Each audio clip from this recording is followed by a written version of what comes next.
सोचो, एक समय था जब भारत दुनिया का सबसे अमीर देश माना जाता था। यहाँ के मसाले, कपड़े, सोना, हीरे और कीमती सामानें पूरी दुनिया में मशहूर थे। लेकिन एक बड़ी समस्या थी। यूरोप से भारत तक पहुँचना बहुत मुश्किल था। जमीनी रास्ते लंबे, खतरनाक और दुश्मनों से भरे हुए थे। तब दुनिया में एक सवाल उठा, क्या भारत तक समुद्र के रास्ते पहुंचा जा सकता है? और इसी सवाल का जवाब ढूंढने निकले कुछ बहादुर लोग, जिसमें सबसे बड़ा नाम था वास्को डी गामा का। आज हम जानेंगे भारत के समुद्री रास्ते की पूरी रोमांचक कहानी।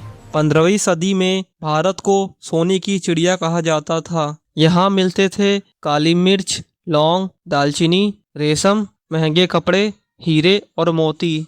यूरोप के लोग इन चीजों के लिए दीवाने थे। लेकिन भारत का सामान यूरोप पहुंचते पहुंचते बहुत महंगा हो जाता था, क्योंकि बीच में कई व्यापारी टैक्स लगा देते थे। इसीलिए यूरोप चाहता था भारत से सीधे रास्ते व्यापार हो।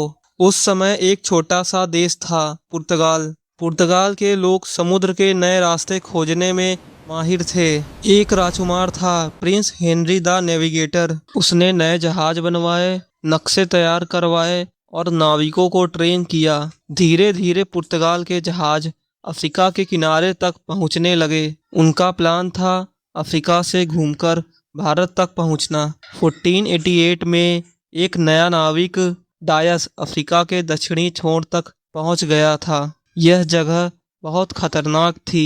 तेज तूफान आते थे। पहले इसका नाम रखा गया था कैप ऑफ स्टॉर्म। बाद में इसका नाम रखा गया कैप ऑफ गुड होप, क्योंकि अब उम्मीद जग चुकी थी कि भारत का रास्ता मिल सकता है। लेकिन डायस भारत तक नहीं पहुंच सका।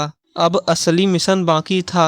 1497 में पुर्तगाल ने भेजा एक बहादुर नाविक, जिसका नाम था वास्को डी गामा। वह 4 जहाजों के साथ रवाना हुआ। सफर बहुत खतरनाक था। तूफान, भूख, बीमारी, पानी की कमी। महीनों तक सफर करने के बाद वह अफ्रीका के दक्षिणी छोर को पार कर गया।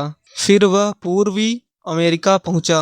वहां उसे एक अनुभवी नाविक मिला, जिसने भारत का रास्ता बताया। और फिर 1498 में वास्को डी गामा भारत के कालीकट पहुंचा।